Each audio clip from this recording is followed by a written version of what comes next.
सेवा हो सेवा हो सेवा। गणपति देवा हो देवा हो देवा हो देवा। संत करे सेवा हो सेवा हो सेवा हो सेवा।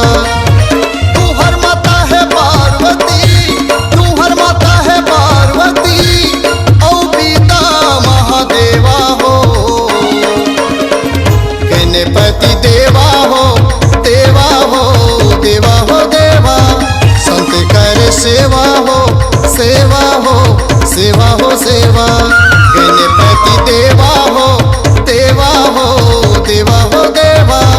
संत करे सेवा हो सेवा हो सेवा हो सेवा।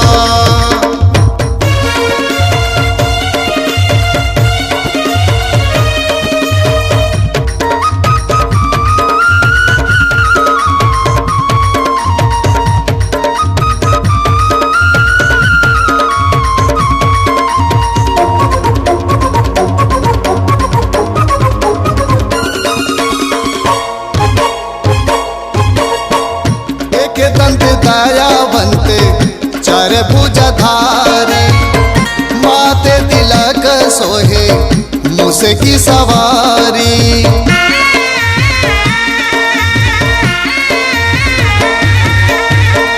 एक दंत दयावंत चार भुजधारी, माथे तिलक सोहे मूस की सवारी। तू हर माता है पार्वती,